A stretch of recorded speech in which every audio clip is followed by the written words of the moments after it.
If you're interested in mankind, if you're interested in society and how it should function, then you would do well to study the past. There's certain moments in history where the human spirit just kind of bubbles up and goes. Whether we're talking about democracy, art, philosophy, it doesn't really matter what the subject is. It begins in Greece. The school acts as a gateway to not just a different place, but sometimes a different time. We bring Greece's past to life to really help shape the world's tomorrow. Preserving, protecting, promoting all aspects of Hellenism from ancient times till today. And we've been doing it for 135 years. There were educated businessmen, lawyers, financiers who truly believed that the study of the Greek past was of a great good for the general public and that it needed to be advanced.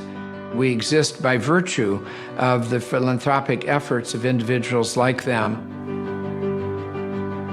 We had pioneer women archaeologists leading research teams in Greece. We are international, multicultural, and intercontinental in terms of the networks of collaborations that are carried out. We're a consortium of almost 200 leading academic institutions in the United States, all of whom support the school. We draw from that membership, whether in Texas or Hawaii or Massachusetts or Florida, to bring people here. In a place that has, 3 world-class libraries within 100 meters. When you're in Athens, it feels like the center of the universe. I would rather do this here in Athens than anywhere else because the major monuments are here and it's very inspiring. You feel what a contemporary Greek would have felt standing on the Acropolis with the Parthenon right next to you. What you're doing is creating the next generation. They're all going to be high school teachers, they're going to be professors, they're going to be scholars, and they are the ones who are going to pass on our understanding of antiquity. We have the pieces that were necessary for the working of the democracy, and those are the people of Athens speaking to you directly over thousands of years. We have about 1.5 million items digitized. All of that information can really be disseminated to new audiences, to the global classroom. The American school gives you a place where you can kind of explore your own passions in a way. You have people who are so passionate about the material, they create tools to study it. When you see what can be done at a single site, then you realize, well, why can't we do this across all of Greece and have all of Greece accessible in that way? There's hardly a part of Greece that some American school project is not operated in. We've got 300,000 catalogued objects to educate our students, but also for research so that we can come up with better interpretations. We're also developing ways to present this all to the public. So we're creating a management plan to create an archaeological and ecological park, educational programs for children in the States, which we translate into Greek so that students in Greece can also use those same materials. The collection is about the history of Greek genius through the ages. It is very important to find ways in which to attract people, to make them understand that there is value in the old books and secrets that are hidden in there. Our mission is essentially a rescue mission. We're creating time capsules for future generations. It is important to be able to share this through exhibitions, scholarly presentations. We carry out many synergasias, collaborative projects with archaeologists in the different inspectorates of the Ministry of Culture. We conduct research together and publish together. We're at a moment of revolutionary change in archaeological science. Using sophisticated techniques, we dig deep into the past. We can now tell not only what a person had in his last meal, but where he lived. I guess I've always been pretty interested in different things, but the school gives you the opportunity to really explore all of those things. You come over as an American and you leave feeling much more like a Greek. You really do get a second home. Το δεύτερο σπίτι.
In the beginning was the Word.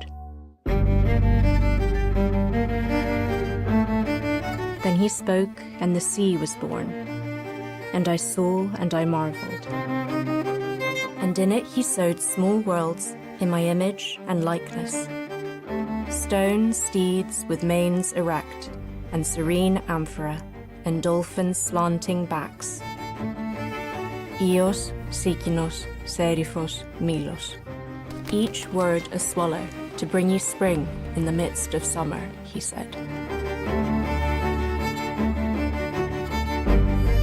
Greece is a small country, but its tradition is immense and has been handed down through the centuries without interruption. The Greek language has never ceased to be spoken. It has undergone the changes that all living things experience, but there has never been a gap. This tradition is characterized by love of the human, he said.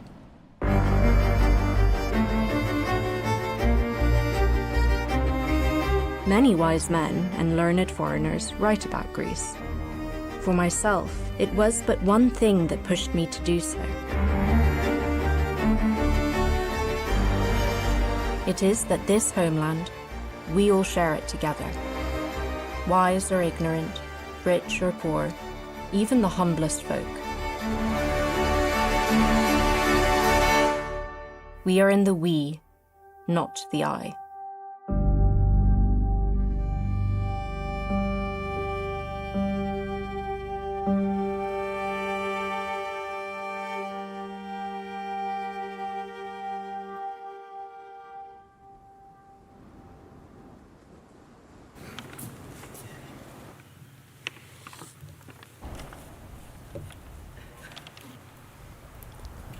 Hello, I'm Maria Georgopoulou. I'm the director of the Gennadius Library, and in 2026, the Gennadius Library marks 100 years since its founding, a milestone in the life of one of Greece's most treasured cultural institutions, founded to preserve the remarkable rare book collection of the distinguished diplomat and passionate bibliophile Ioannis Gennadios.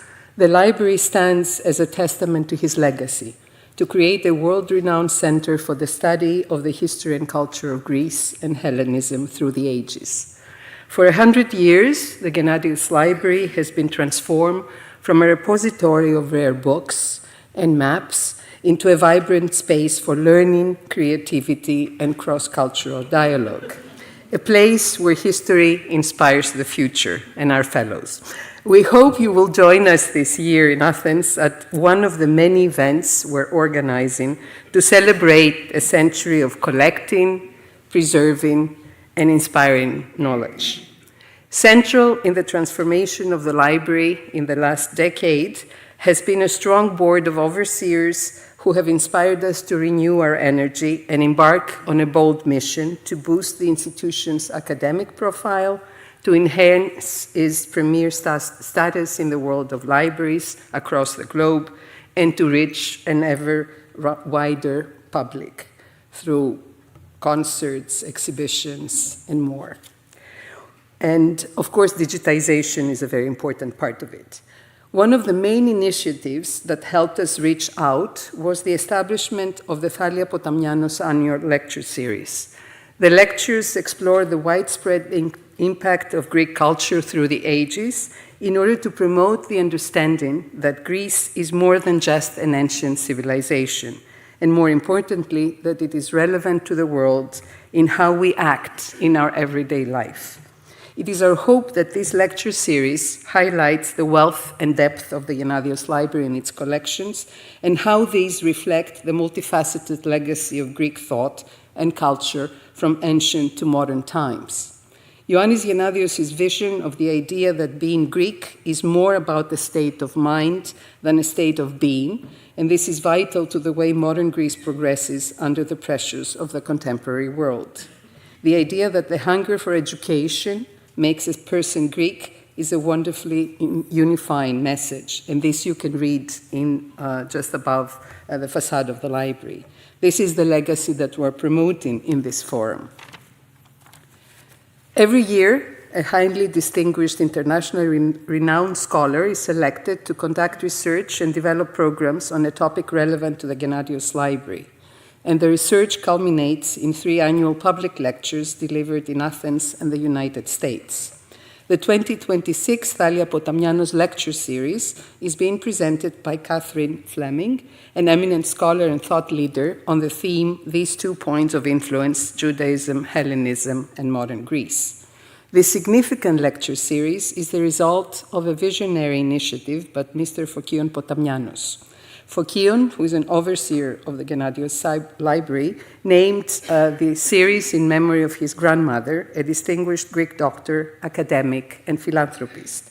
Thalia Potamianos was born in Constantinople in 1914 and came to Greece at the age of 8 as a refugee. Highly intelligent and a very determined individual, she managed to go to university and earned a doctorate in microbiology with high honors from the University of Athens. Her being a refugee shaped her life and the choices that she made, and she became an influential doctor, scientist, and philanthropist who led a life dedicated to the public good and public service. It is my honor to call to the podium Professor Sarah Abrevaya Stein, who will formally introduce Catherine Fleming. Sarah Stein is a historian, a writer, and educator whose work has reshaped our understanding of Jewish history. Her commitment to research is matched by her inspirational teaching, which pulls together meaningful evidence to really elicit emotion among her students. At UCLA, she is Distinguished Professor of History and the Viterbi Family Chair in Mediterranean Jewish Studies. She's the author and editor of 10 books, many of which have been award-winning, and she has carefully documented the history of Sephardic Jews in the early 20th century, but also the Holocaust in North Africa. Closer to us, she is an expert and a true connoisseur of late Ottoman Salonika and its Sephardic community in the early 20th century. So without further ado, please join me in welcoming to the podium Professor Sarah Stein, who will introduce Catherine.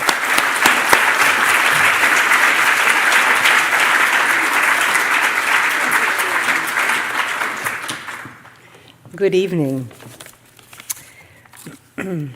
I join you tonight as a scholar of the modern Jewish Mediterranean world who has returned project after project to puzzle over the cultural, economic, and social complexities of modern Greek Jewry, both in general and attending to the particular Jewish and general texture of the city of Salonika, current-day Thessaloniki, once one of the few cities in the modern world to boast a majority Jewish population.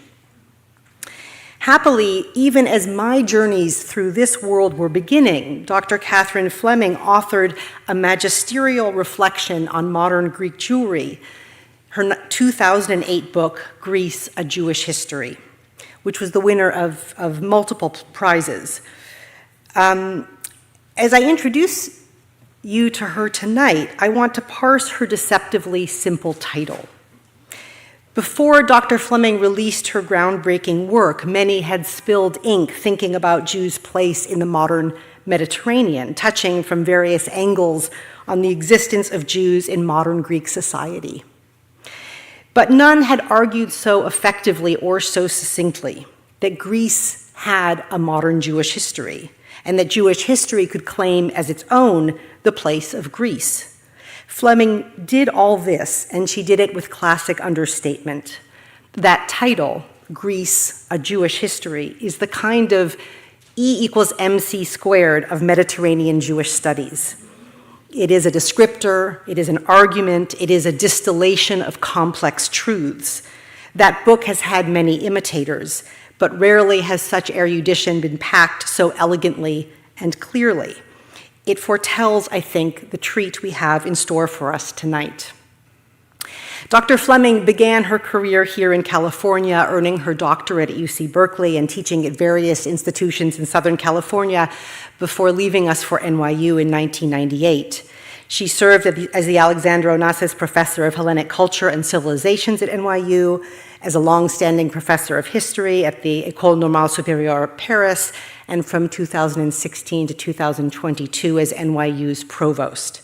An accomplished academic leader and internationally recognized scholar of Mediterranean history, religion, and culture, she is an elected member of the American Academy of Arts and Sciences, a commander in the Greek Order of Beneficence, a chevalier in the French Legion of Honor, and a commandeur in the French Order des Arts et des Lettres.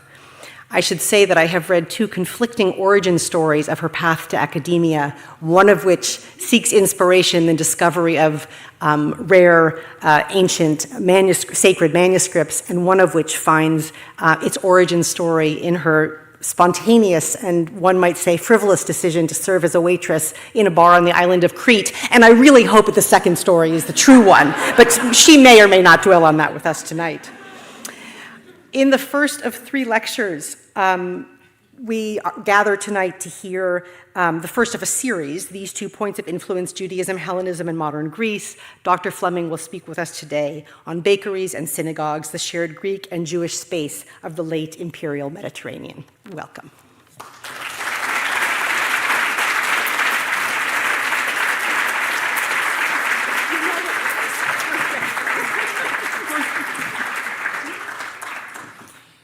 All right, thank you very much, everybody, for being here tonight. I'm delighted to see you all. I never knew that Cretan Jewry was such a draw.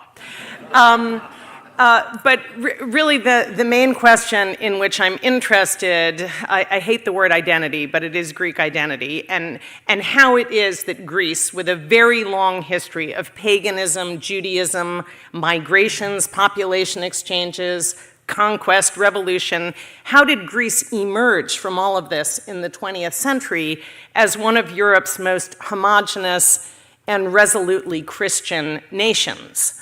And today we assume, or a lot of people assume, all Greeks to be Christian, but this was not always so. And this is one of the things that I'm really interested in the book that you somewhat overly generously spoke about.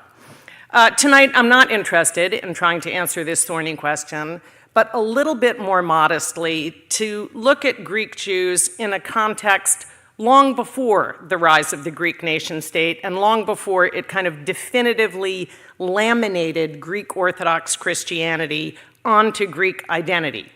We're going to be talking about, isn't that nice for me to include you? I'm going to be talking at you about what historians call the early modern period. That's from 1500 to 1700, and it's one of those periods like the Middle Ages that takes its name from what it isn't rather than from what it is. And during this period, we had Jews who were living in the lands that today make up Greece, who began to be subjected to forces that increasingly integrated them into the broader Jewish and Mediterranean worlds, and also reshuffled their relationship to other communities. So I want you to see that it's a lot more complicated than Greeks and Jews. There's a lot more stuff going on. Specifically, we're going to go to 16th century Crete, where, yes, several hundreds of years later, I may or may not have been a barkeep. And a place where Muslims, Catholics, Greek Orthodox Christians, and Jews alike were reworking their place on the global stage. This was a time when Jews in particular fought the onslaught of various pressures. They had frictions with the other religious communities that lived alongside them. They also had frictions with different Jewish communities that literally washed up on their shores starting around 1500. And at the same time, the rise of Ottoman power in the Eastern Mediterranean, along with the cultural and economic integration of Crete into Western Europe, pulled them into new orbits. Now, Fokion, when you invited me over a year ago to speak in this series, named for your distinguished grandmother, you said something to the effect of, "I want you to help Greece remember its Jewish past."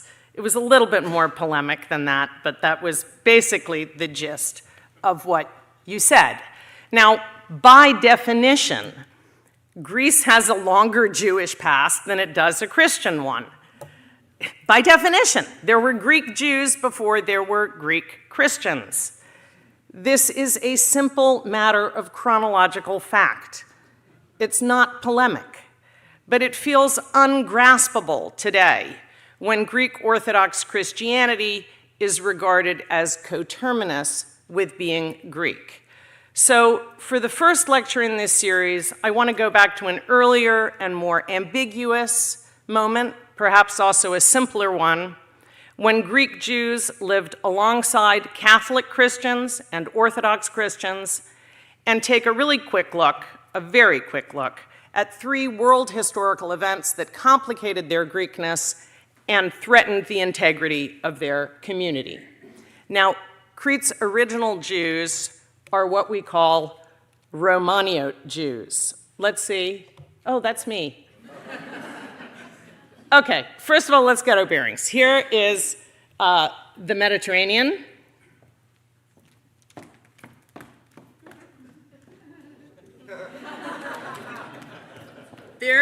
There is Crete. That's the center of our action.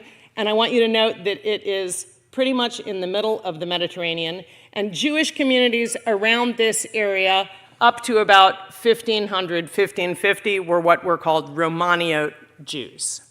Romaniotes are a group whose presence is documented in this area and in the lands that today make up Greece from the early Second Temple period, that is, from about the 4th century BCE. And just to force the point upon you, that's about 700 years before some people in the same region began converting to Christianity. So these are indigenous Greek Jews. And the word Greek doesn't mean anything national here. In the same way that Greek Christians, and bear with me, we're about to get into some action, but we need to set this up, okay? Greek Christians, starting in around the 4th century, called themselves Romios.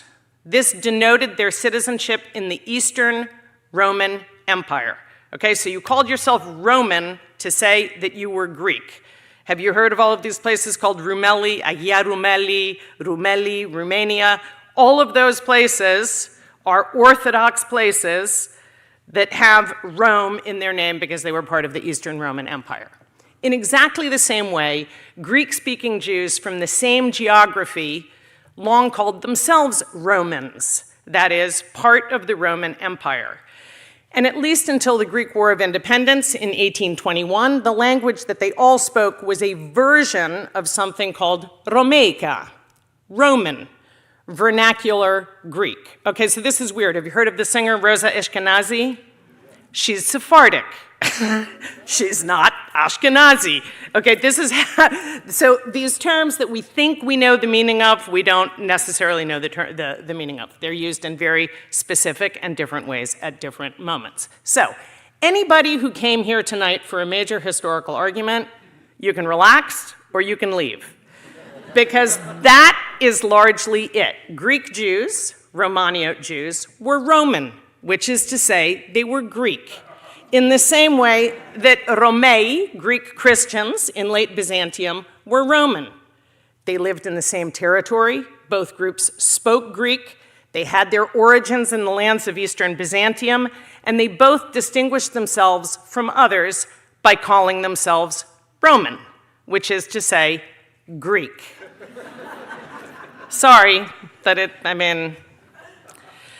Okay, but since Greece, modern Greece, the nation that emerged from the Greek War of Independence in the 1830s, since it now defines itself as Orthodox Christian, and incidentally it didn't, not in its first constitution, that was something that was developed later, now only one of those two groups unproblematically counts as Greek. Now, of course, anybody in this room who knows something about this history knows that I'm saying this like, hey, presto, this is so obvious and easy. It isn't. It is a super touchy and super fraught topic, particularly in Greece, which is, of course, precisely why I was asked to give a series of lectures reminding people of this history. But if we want to look at things that are fraught but a little further away in time, let's instead consider a slice of Romaniote life and see how it was mixed up with the broader worlds of which it was a part. And since we're in LA, and since I know we have some people in the industry with us tonight, we're going to get into it with a slug line. Exterior. A crowded, dusty Mediterranean street. Day. A rapidly setting but still hot sun beats down on a crowd of kerchiefed women. The air is thick with their shouts and cries. As we zoom in, we see that they're jostling, pushing one another, tugging at each other's hair, a small crowd surging back and forth in front of a medieval oven, a large white clay furnos of a domed beehive design. There, that's from the Getty's collections. That's why I had to use that one. Check it out. And just so you know, this is so universal. This is in the 1200s. 700 years later, on a completely different continent, here you have a Pueblo woman using the same kind of oven. And just because I want to throw in something really old, this is to show you that bread making has long been a communal activity. It's something you get together and you do with your neighbors. It's late on a Friday afternoon, and as the shadows lengthen, a lone figure, bearded, clad in black and with a small velvet hat, paces nervously at the end of the street, watching the scene with evident agitation and anguish. He might have looked a little like that. This is a Romanio rabbi from 1920. The figure in our story is Eliyahu Kapsali, the chief rabbi of Crete from 1528 until his death in 1555. He was a major historian and intellectual, and the dusty town is the city that today is called Iraklion in Crete. Up there, Candia, on the top right opposite that little island of Dia. That's where we are. 400 years later, Henry Miller would most ungenerously describe this town as, quote, a carbuncle on the face of time, a confused, nightmarish town, thoroughly anomalous, heterogeneous, a place dream suspended in a void between Europe and Africa, smelling strongly of raw hides, caraway seeds, tar, and subtropical fruits. Now, Henry Miller was no peach himself. But in any event, while ungenerous, aspects of his description also held true in Kapsali's day. Most significantly, that Candia in the 16th century was a decidedly diverse place, made up of elements from Africa and Europe, the Middle East, and Iberia. And the account that I've given you of this angry crowd comes from a collection of documents called the Takanot Candia Vezichronotecha, a collection of civic documents that Kapsali himself compiled in the mid-16th century. And it gives really astonishing detail on daily urban Cretan life from 1300 to the mid-1500s, if that's what you're after. And it has two enduring preoccupations: baking and sex. More specifically, adultery and pies, which consume, so to speak, a number of its pages. Many of the statutes that the Takanot contains were issued by Kapsali himself, but the collection also includes all of the important rulings made in the past by his predecessors. Now, Kapsali, as I said, was the chief rabbi, but he was also what was called, under Venetian rule, the condostablos, or the condestabile, the constable, or the secular leader of the Jewish community, and this was a post that was a formal part of the Venetian legal system. Pause. Venice is not just a city in Italy, it's an empire, and it, at this time, owns Crete. Literally owns it, it bought it. Now, Kapsali was the first person to have both these positions at the same time, to be the chief rabbi and the constable. So here he is. He's leaving the home of his good friend, the Venetian Duke Carlo Capello. I mean, what a great name. Some hours before sunset on a Friday afternoon, and that's relevant, and Kapsali drew near the local bakery. From afar, he could hear shouting and squabbling in the street, mingled ominously with the laughter of bystanders. Quote, I heard the noises of the Hebrews, their moaning and their screaming. I was ashamed, and I ran away from them. Boshti vegam nechlamti venasti mipnechem. Now, let's get our historical bearings. Crete in the early modern period, as I just told you, it was under Venetian rule, and it was one of the most vibrant centers of Jewish life in the Mediterranean. By Kapsali's time, Crete had been part of the Venetian Empire for almost 400 years. Time's up. Since 1204, when the Italian city-state of Venice had purchased it after the Fourth Crusade and the collapse of Byzantium. And just to put things in historical perspective, Crete has been part of Greece for 128 years. Okay? So by the time Kapsali came along, it had been part of Venice for 400 years. You had the Byzantines to 1204, then you had the Venetians to 1669, you had the Ottomans to 1898, and now you got the Greeks, and I will quiz you afterwards. And the whole island, which is no longer on the screen, was known as the Kingdom of Candia. In Kapsali's day, it was a huge, big deal in the Mediterranean, economically, geopolitically, and culturally. Still today, it's a major agricultural center, and it was the breadbasket of the Venetian Empire. It was also home to a significant moment in the Renaissance. And all of this means that Crete in the 16th century was a hot property. It was prosperous, it was central, and it was full of cultural sophisticates.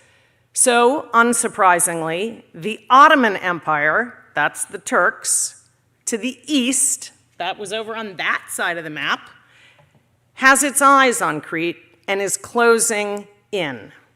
And the Cretans had a ringside seat to the expanding Ottoman theater of war in the Mediterranean. And the moment that we're talking about here with Kapsali, it's less than 100 years away from the moment that Crete is going to cease to be part of the Venetian Empire, and it's going to start instead to be part of the Ottoman Empire. And this is very significant because they see all of this happening.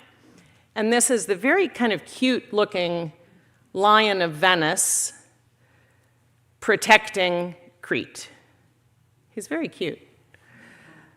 Now, by Kapsali's time, the Ottomans were a major naval power and were quite literally at Crete's doorstep.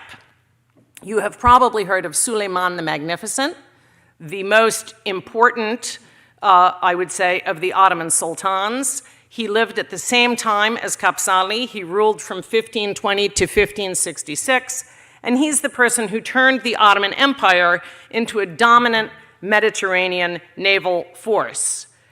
This is him looking kind of schlumpy, but it's from our collection, so I wanted to show it to you. This is great. This is his tomb and the tomb of his favorite concubine, whom he married, and he asked that they be buried together. And this really is the way he was. I mean, very dope. Okay. And on Crete, people like Kapsali were super aware of this guy, and they were super aware of the fact that the Ottomans were trying to take Crete. And if you ever visit Crete, you will see there are fortifications all over the place. If you go to Chania, Rethymno, Iraklio, any of those cities, all of those fortifications were being built by the Venetians during Kapsali's lifetime to try and protect the island from the arrival of the Ottomans. If we could just go back slightly. You didn't notice that I had a teleprompter. I just had memorized this all. Thank you. Okay. And at the same time, refugees from other islands to the east of Crete, these islands are being captured one by the Ottomans, and refugees are fleeing to Crete. They're moving westward to try and get away from the Ottomans. So people like Kapsali see all of these fortifications going up, and they see all of these refugees from the east arriving, fleeing the Ottoman conquests. But really fascinatingly, Suleiman's massive successes were regarded as the product of divine intervention by the Greeks. And by this I mean by Greek Christian and Greek Jew alike. Kapsali, in addition to the Takanot, he wrote a great historical work called the Seder Eliyahu Zuta, which is a sort of global history of Venice, and it depicts the rise of the Ottomans as the harbinger of a coming messianic age. And at this time, messianism was all over the place, and Christians, Jews, and Muslims were sharing ideas. Kapsali was a great oral historian, and while writing his book, he interviewed hundreds of people, refugees who had come to Crete from Rhodes after it fell to the Ottomans in 1523, and also Sephardic Jewish refugees from the Iberian Peninsula. I'll talk about them in a minute. And he says, for the refugees, we put out a bed and a table and a chair and a lamp, and they tell me the great and awful story of the expulsion from Spain. But the real protagonist of his history is God, whom he believes had brought Suleiman to power. And Kapsali says this: God said, you will succeed. And the wind of God animated Suleiman and ordered him to summon his troops. So in Kapsali's treatment, Suleiman is a messianic deliverer. He's described as the wind of God, Ruach Elohim, and the sword of God, Herev Elohim. He's the anointed one. I mean, obviously. And in Kapsali's treatment, it's really interesting. Kapsali makes a lot of the fact that Suleiman's parents were ostensibly celibate, or at least they didn't have very much sex, that Suleiman is the sole male child. Sound like somebody else we know who was a messianic figure who had celibate parents and was an only son? Okay. And Kapsali writes, quote, the 10th king of the Turks will be holy to God, and in his days, Judea and Israel will be saved. The deliverer comes to Zion. This is fascinating, okay? So the Jews on Crete and elsewhere in the Mediterranean regard this guy as a messianic deliverer.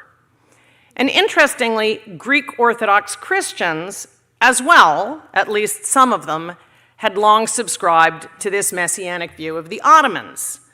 Since the time that Constantinople fell to the Turks in 1453, many had maintained that the Ottomans had been brought by God, get this, to protect Greek Orthodoxy from the contaminating influence of the Catholic West. Okay? Now, and again, we have different categories today than people had then. The friction between Catholics and Orthodox Christians was more significant in many instances than the friction between Greek Orthodox Christians and, say, Muslims. And any of you who in the audience is Greek, you will have heard the "Itan thelima theou i poli na turkepsi." It was the will of God for the city to fall to the Turks. This was what people said about 1453, which is now thought of as like the most catastrophic moment in Greek history, the loss of Constantinople. When it happened in the 15th century, a lot of Greek Orthodox thought that actually wasn't a bad thing because the option was for it to become Catholic, and much better for it to be Muslim than for it to be Catholic. The rise of Ottoman power had been so swift that both Greek Orthodox and Greek Jewish Messianic interpreters could only understand it as the product of divine intervention. Now, much as I like having him up there, this is just a nice picture of the siege of Constantinople a couple years after it happened. Now, I told you I was going to zip through 3 world historical events. And don't worry, in totality, this is 46 minutes for those of you who are like, when will this end? I always like to know when I'm in an audience, so I'm letting you know. Here are the 3 world historical events. The rise of the Ottomans. In Kapsali's time, Crete was a very close witness to this, as I've told you. The second is the expulsions of the Jews from Spain. Crete was a diverse place and getting more so, and it was ground zero for the arrival of Jewish refugees from the Iberian expulsions. And the third one I'm going to talk about a little bit was the Renaissance, for which Crete was a nodal point. Now, I just talked to you about the first of these 3, the Ottomans, and in a sec we're going to get to the latter 2. All 3 of them gave huge porosity to the Greek Jewish community, and all of them mixed up the Jewish and Christian worlds in a broadly Mediterranean context. Jews with Gentiles, local Jews with foreign, non-Cretan Jews, and Orthodox Christians and Jews alike with Italians and others. And these three world historical events regrouped communities in ways, again, that we don't expect today, with Jews siding with Muslims, different Christian groups hating each other, and Greek Christians and Greek Jews alike being drawn into broader worlds that enriched but also diluted their Greekness. But I have not forgotten that we have something in the oven. To own a private oven was, until very recently, a really big deal. Until the 1960s, communal ovens were the norm. In Crete, women would prepare pies or loaves at home and put a kind of family-specific mark or brand on them and then take them down to the local oven to bake. Large wood ovens are fuel efficient. You can keep them constantly burning, and at different temperatures, you can cook anything you want in them. It's like a crock pot. Casseroles, dried fruit, rusks, bread. But even more important, and this is relevant to our story, they were super vital gossip hangouts. They were like the present-day water cooler. It's where you went if you wanted to dish. Now, just to show you, okay, this is 1933 in London. I mean, you know they were just telling each other stuff. Look at them. Look at these ladies. So this has been a universal for a really long time, the communal oven. And in Greece, they still have versions of this, but now it's like for stinky stuff. Like if you want to cook your fish, but you don't want your house to smell like fish, you can take it down to the communal oven. Now, in Kapsali's day, the Jewish community, and this is super interesting to me, shared the ovens that were used by the Catholics and by the Orthodox Christians. And you might think that this would raise questions about the kosher status of their bread, but as far as I can make out, no Jew in 16th century Crete seems to have been particularly preoccupied with keeping strictly kosher. The problem that the oven situation posed was social. On Friday afternoons, particularly in the winter when the days were short, arguments would break out in the street outside the bakery as each client insisted that their loaf be the first one to go into the oven. Now, all preparations for the Sabbath had to be taken care of by sundown, so for Jewish housewives, it was a matter of some urgency that their bread be finished in time. And actually, there are very interesting rabbinic rulings and debates around this, like if you put it in the oven before sunset, can you take it out? And stuff like this. But that's, we won't go into that. But the real bottom line here for Kapsali's community was that nobody likes to wait in line. So regularly, the crowd would grow super unruly. It was like boarding for a Southwest flight. And fights would break out over whose bread was ready first, to the point, and you can see this all in these documents, people would steal one another's loaves, they would pretend that someone else's bread was theirs, and it often would come to blows and hair pulling. And again, for the Greeks in the audience, there's a Greek verb specifically for hair pulling. Like if you get in a big fight with someone, you're like, like we're going to rip each other's hair out. And apparently this is what was going on the street. And in the midst of all of this chaos, the mob would sort of go and start helping itself to the contents of the oven, which in many instances was not only not theirs, but not Jewish at all. And there are references in these documents to a mysterious food item called tortish, which is a pie made of meat and cheese baked together, something that is decidedly not kosher. And they would scream and fight so loudly that the neighbors came out to watch.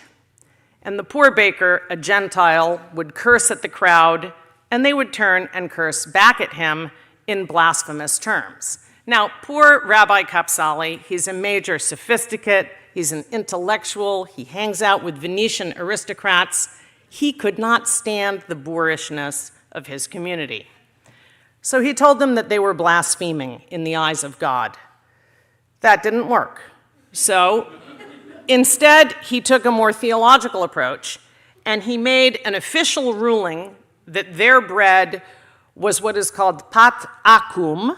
Bear with me, because this is a great term that is worth a minute's attention. Pat means dough or paste. If you know Italian, even if you don't know Italian, you've heard of pasta. And akum is a fabulous Hebrew acronym from the letters Ein, Kaf, Vav, Mem, which are a stand-in for the words Ovdei, Kochavim, Umazalot, which means worshipers of stars and zodiacal signs, which is to say, Gentiles. You're eating pat akum, pagan bread, he told them. And there's a religious interdiction against Jews eating bread made by Christians. But they didn't care about this either. What Kapsali cared about most was that they were making fools of themselves and giving the Jews a bad name. Raiti hagoim omdim umetzachakim bachem utmechim alechem. I saw the Gentiles standing, laughing, and marveling at them. And rather than endure such an episode again, Kapsali commissioned 2 ovens for the exclusive use of the Jewish community, and engraved above them he put a plaque. On your walls, Jerusalem, I have set guards, and on your baking, Crete, I have made ovens. Al Kriti asiti tanurim. So the issue wasn't, at least originally, demarcating the Jewish community from the Christian one. If anything, Kapsali had wanted them to blend in better. And it was only when their rowdiness made them stand out that he had to resort to a form of religious segregation. So here we have friction with the Christian neighbors. But the problem of the ovens was nothing compared to those of drunkenness, pimping, prostitution, and gambling. And I had told you that sex was another preoccupation of the Takanot, and I know you've been waiting for it. I actually only talked about the bakeries because I had to come up with a title for the lecture long before I knew what the lecture was about, but now we're getting into the meat of the action. Because with this, we get to the topic of the expulsions from Portugal and Spain, the second world historical event that shaped Cretan Jewry's self-definition as Greek. Now, for most of us, 1492 is known, of course, as the year that Columbus sailed the ocean blue. More grimly, it was also the year of the Alhambra Decree, issued by Spain's Queen Isabella and King Ferdinand on March 31st of that year, which ordered all Jews to convert to Christianity or leave Spain within 3 months. Now, just think about this. A law is passed, and you've got 3 months to give up everything and get out. Here's a picture of Queen Isabella, again from our collection, looking like a real goody two-shoes, but she was awful. I mean, there you go. I mean, that is the dark to Suleiman the Magnificent's light right there. And here we've got Torquemada delivering the decree. And this decree, it ended a millennium of Jewish life within Spain and set in motion the mass migration of hundreds of thousands of people.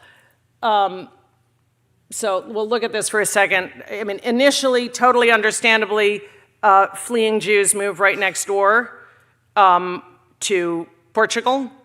But then a few years later, under pressure, the Portuguese issue a similar decree.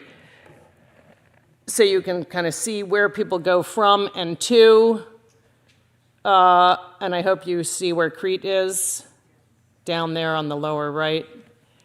Now, Eliyahu Kapsali's father, whose name was Elkanah Kapsali, he had personally managed the refugee effort in Crete starting in the 1490s as Spanish Jews began to arrive in Crete in significant number. And throughout the 1500s, this isn't something that happens overnight. It's a long progression of migrations. Throughout the 1500s, expulsed Jews continued to reach the shores of Crete. And there's also a really extensive and fascinating rabbinic literature devoted to the problems that were faced uniquely by these expulsees. Like, were you allowed to pretend to be Christian, to go back to Spain or Portugal to try and get your stuff out? If you had converted to Christianity under pressure, but then decided that you wanted to go back to Judaism, did you have to reconvert back to Judaism, or was it automatic? There's a really fierce debate around these questions in this period and just after. But the expulsees also posed major problems for the Jews who were already living in the lands that they migrated to as well. So, for instance, we read in the Takanot that along with the arrival of foreign Jews, and this is the Sephardim, quote, a great filth began to grow amongst the Greeks, that is, the Romaniotes. And here is one of Kapsali's Takanot, one of his rulings. Quote, this is what it was called, the title of the ruling. No one should rent his house to a pimp. Now, for the non-historians out there, let me tell you, anytime in the historical record you see that something is forbidden, you know that it was happening, right? Like if you go outside and there are 10 no smoking signs, you know that somebody is trying to smoke right in that spot. Another statute was ominously entitled, quote, regarding the adulterers and those who slander the kosher daughters of Israel. And this one pinned the origins of Cretan Jewish prostitution on a Sicilian Jew named Shalom, peace, who had showed up like a rooster and seeded a whole sex industry in Crete. And Shalom quickly became the Casanova of Candia, turning the Jewish quarter into, as Kapsali put it, one big brothel. And he describes this kind of unbelievable scene of men and women in the middle of the night sneaking from house to house in order to commit adultery. And according to Kapsali, the Sicilians' filth is what had destroyed the purity of the, quote, virgin daughters of Israel, Betulot Israel. And he wrote, the Sicilian is called peace, but around him there is no peace. Hatzitsilian shalom yakune ve'en shalom lo. The elders were eventually forced to do something that was pretty unthinkable in the place and time, and they handed him over to the Christian authorities. Now, Kapsali's Takanot explicitly link sexually illicit behavior to the infiltration of these Sephardic outsiders. Expulsees roamed the waterfronts of Candia. They've just arrived there. They don't know what to do with themselves, but they're looking for a good time, some of them, and they're pretending that they want wives, because the best way to have sex is to be married. So they pretend, despite the fact that they're actually married in other places, that they are looking for a wife. Most of them were duplicitous good-for-nothings, and local Jewish women, we read in these rulings, were apparently particularly susceptible to the aggressive Sephardic seduction techniques. Quote, these foreigners do the business of men. That's a turn of phrase that means they want sex. Their eyes and their hearts are like two pimps. They seduce women with their mouths, and with their tongue they tell them lies, but in most cases they are married to women in other countries and already have children. Another Sephardic infiltrator, Yehuda Quirkus, is referred to as the scoundrel and is called out for sleeping with impunity with married women and virgins alike. Now, all joking aside, the thing that matters here is that adultery wasn't a private sin, but it was a communal threat. Kapsali consequently ruled that no woman was to become engaged to a foreigner unless he had spent at least a year in Candia and could provide written proof that he wasn't married elsewhere. But increasingly, the Romaniote community and Kapsali struggled to demarcate between the local community and these newcomers. So here, as with the ovens, we see a broader context of porosity and uncertainty, the concern that this was leading the local community into dilution and decline. But whereas the ovens were a matter of negotiating local communal difference, the gerushim, the expulsions, which were a massive external intrusion, ultimately inflicted huge demographic and social changes on Romaniot life. Greek Jews became less Greek after 1500 because of the arrival of the Sephardim. And major cities across the region were gradually, over the next 200 years, eclipsed by the newcomer Sephardim. Salonika, Istanbul, Rhodes, Corfu, Edirne, Bursa, Larissa, Kastoria, all of these cities that once had significant Romaniot Jewish presences were de-Hellenized as Romaniots got sort of swallowed up by Sephardic practice. And we have one of the world experts on this with us in the audience tonight in the form of Sarah. And the very few exceptions to this is a city called Yanina in northern Greece that retained a pretty pure Romaniot community. Crete, to a certain extent, although the number of Jews in Crete shrank significantly. Okay, let's turn away now from messianic thought, carbohydrates, and sex to the Renaissance, which is the third world historical phenomenon that was mixing up Crete's Jews with other communities and ultimately both complicating and underscoring its Greekness, right? So there are all of these pressures to which they're subject that, on the one hand, are opening the world up to them, reminding them that they're Greek, but at the same time making them less so. So Venetian Crete, and this is just something you can learn tonight if you didn't know it, because it's always nice to just learn some new things. Venetian Crete was a really important node in the Renaissance, in the Italian Renaissance. The so-called Cretan Renaissance from 1453 to 1669 was a cultural golden age on the island, and it involved the Jewish, Catholic, and Orthodox communities alike. And this, again, this is when Kapsali is living. He is living during the Cretan Renaissance, super important moment in the Renaissance as a whole. Now, in the Jewish world, Greek Jewish rabbinics were super influenced by intellectual developments in Italy, Padua, Venice, and elsewhere, but that's a different lecture and not one that I could give. But since we're at the Getty, I want to talk just a little bit about artistic output during the Cretan Renaissance.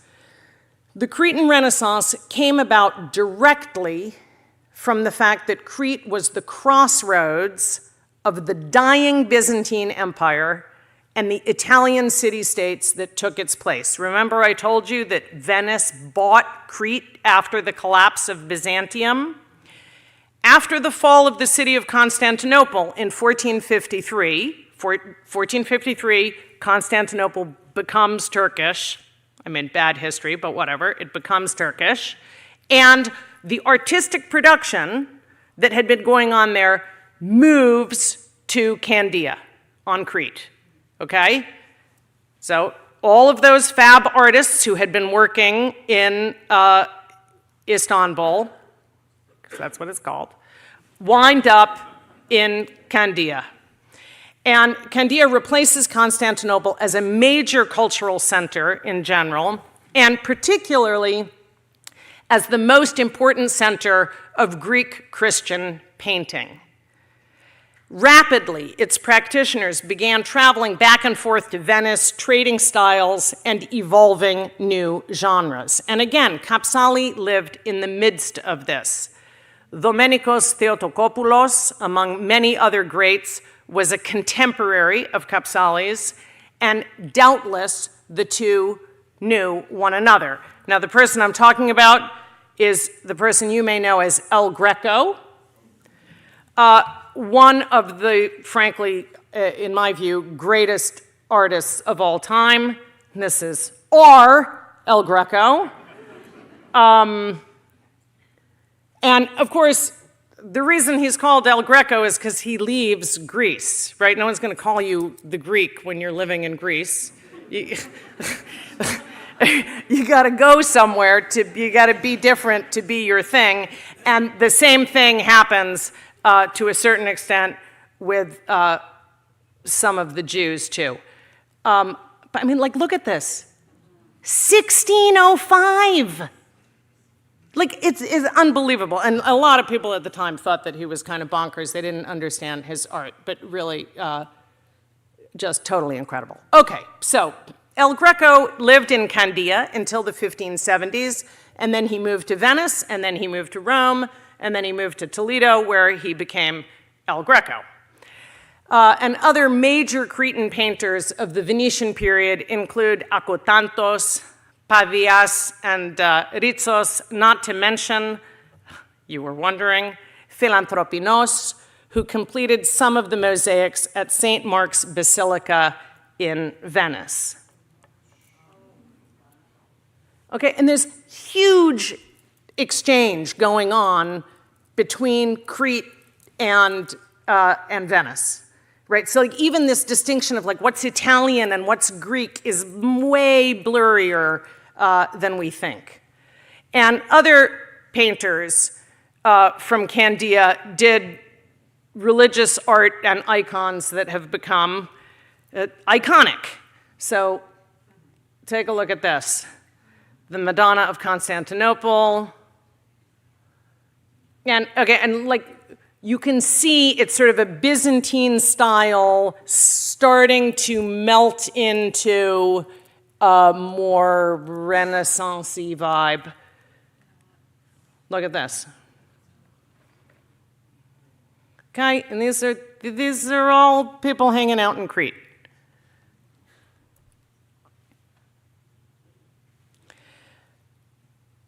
Potamianos and Vathas, who also worked on St. Mark's Basilica, were also among the scores of famous painters who came out of Venetian Crete. Okay, and this was painted a year before Kapsali.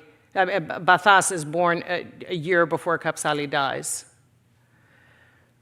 And while Byzantine artists didn't typically sign their works, Cretan ones did. They adopted the so-called Western practice of doing so, and we can document over 130 Cretan painters of significance working on the island during the High Venetian period. That's a huge, huge number, given the size of the population.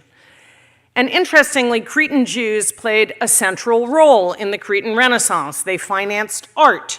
They traveled back and forth between Venice, Mantua, Padua, and Crete. They studied at Italian institutions. They circulated ideas, artworks, and goods between the Italian cities and Crete. And in the process, of course, they, like El Greco, became more broadly Mediterranean, but also, in some ways, had their Greekness emphasized in the new lands to which they traveled, just as the Sephardim did when they arrived in Crete. We're nearing the end. Some of the greatest late Renaissance literature also comes from Crete, from the same time. It's like, if you're not a historian, it's really helpful to be able to figure out when lots of different things are happening at the same time. Otherwise, it just feels like a bunch of random stuff. So I'm trying to give you a bunch of stuff and people who were all doing stuff at the same time.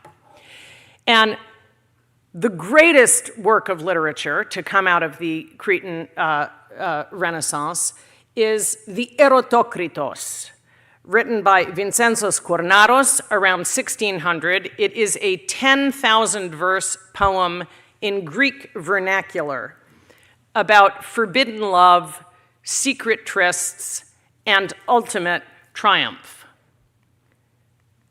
Here is a modern painting. The hero in blue is Erotokritos. Arethusa is his beloved. This is right when he's won her hand at the end. And it's a poem that's modeled on the 15th century Paris et Vienne by Pierre de la Cipède, and it testifies to the really intense cultural exchange that characterized the Mediterranean world of the period. It was first published in print version in Venice, written in Crete, in manuscript, ultimately gets published in print in Venice in 1713, and the Gennadius Library has one of the few remaining copies of the print run. So I'm going to pimp you out. There you go. And you can see in 1713. Yeah, okay, from Sitia on the island of Crete. So people, products, and cultural output were zinging through Crete, crossing the undulating waves between what today are France, Spain, Italy, Greece, North Africa, and the Near East. Now, erotokritos means tormented by love, or more happily, Cupid's favorite. It's interesting. Love is a tormenting thing. It's a Romeo and Juliet story, but with a happy ending. Loyalty and perseverance overcome social barriers and geographic distance. It is a true masterpiece. Has anyone here read the Erotokritos? 2 people. Thank you, Yanni. And it is written in what is called politikos stichos, political verse, which is a 15-syllable verse.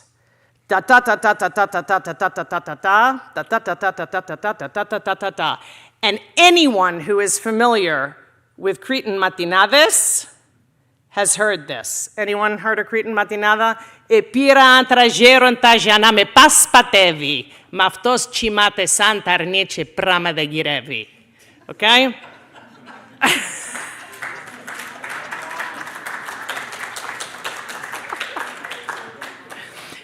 Okay, that's politikos stichos for you. And it is still, if you go to like an old school party in Crete, and people have had enough to drink, and they know how to do this, people will bust out with matinades that they make up off the top of their head. It's like rapping. It's unbelievable, and it's always done in politikos stichos, always in exactly that pentameter. And at the end of my lecture, which is coming soon, I'm going to play a little teeny bit of a sung version of the Erotokritos for you.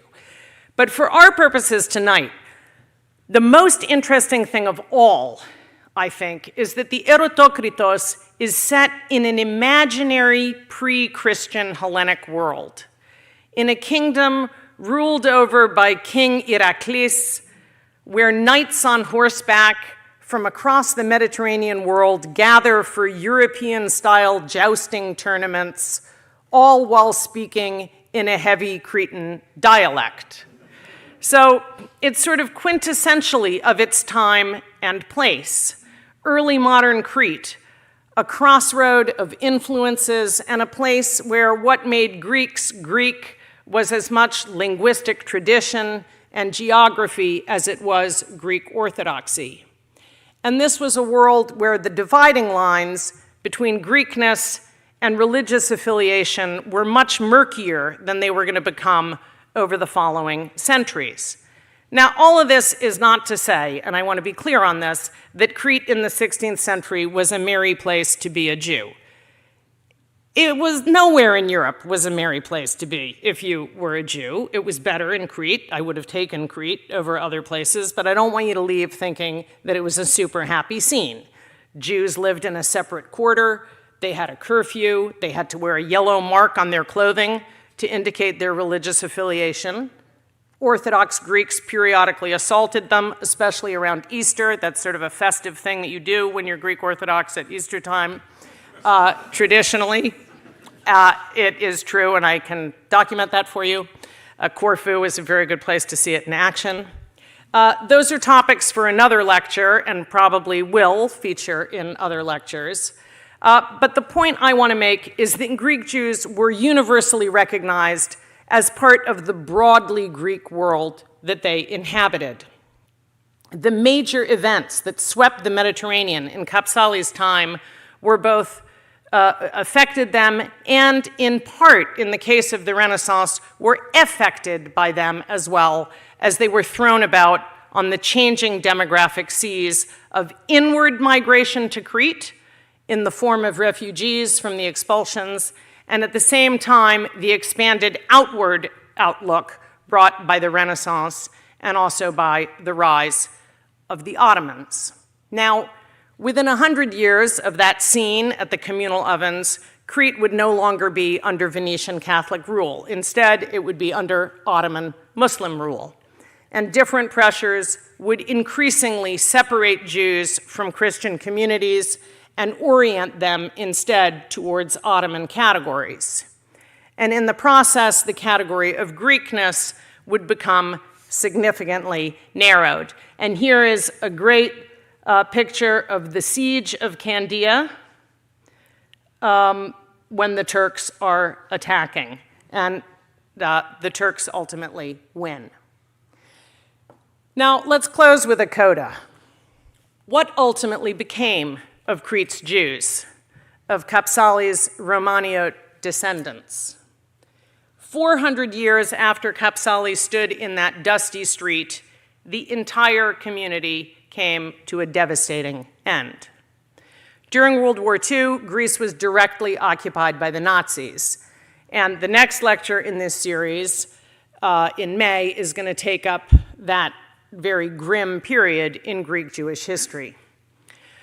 The Battle of Crete of 1941, during which a ragtag band of Cretan shepherds was able to kill off thousands of German paratroopers. It was one of the greatest episodes of resistance in the war. But Crete, too, ultimately came under full German occupation in June of 41. 3 years later, in the spring of 1944, the island's Nazi occupiers rounded up all of the island's Jews. By then, only about 300 remained. That's as many seats as there are in this room. On June 9th, they were loaded into the hold of the SS Tanais, a transport ship off the coast of Iraklion, that is, Candia, along with several hundred Italian prisoners of war and hundreds of Cretan resistance fighters. And as the ship sailed to take its human cargo to Athens, and in the case of Jews, on to Auschwitz, the commander of a British submarine mistook it for a military vessel and fired off 4 torpedoes. Within 15 seconds, the ship sank to the bottom of the sea, and along with it, the last members of a 2,300-year-old community of Greek Jews. Just before they were rounded up, Crete's Jews had rushed to safeguard their property. And I'm not going to leave you with the total bummer story of that. But specifically, Greek Jewish school children in 1944 left their notebooks at school with Greek Orthodox children to safeguard the work that they had done at school.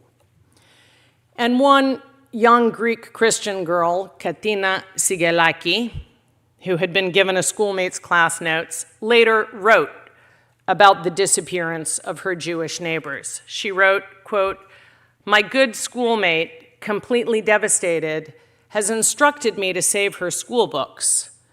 When the sun rose, our neighborhood was completely empty of people, and looking now at these books which escaped destruction, with tears in my eyes, I promised to always keep them in memory. Oh, they were Greeks, our brothers, whose children fought alongside us for freedom."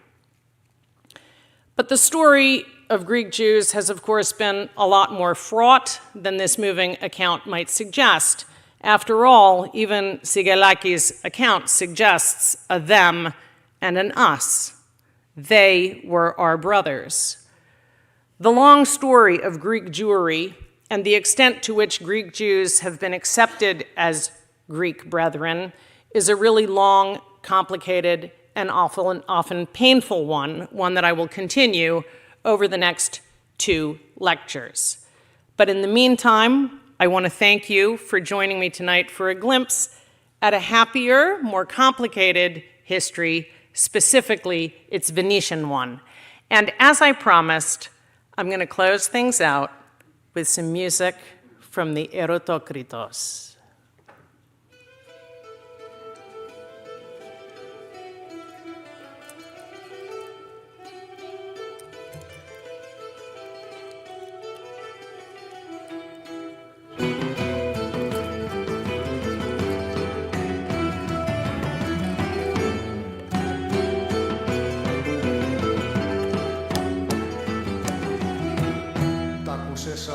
Άρετουσα μου τα θλίβερα μαντάτα, ο κύρις σου με εξόρισε εις την ξενιτιά στη στράτα.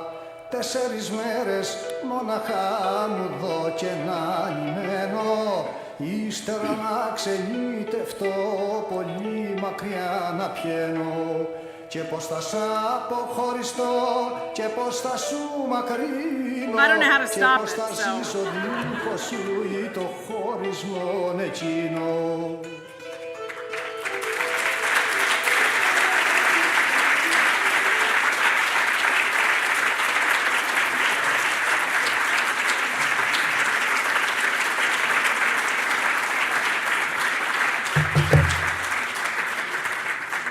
On behalf of all of us at the American School of Classical Studies at Athens and the Gennadius Library, we want to thank Catherine Fleming for an extraordinary, informative, and I think entertaining talk tonight. Let's give her another round of applause.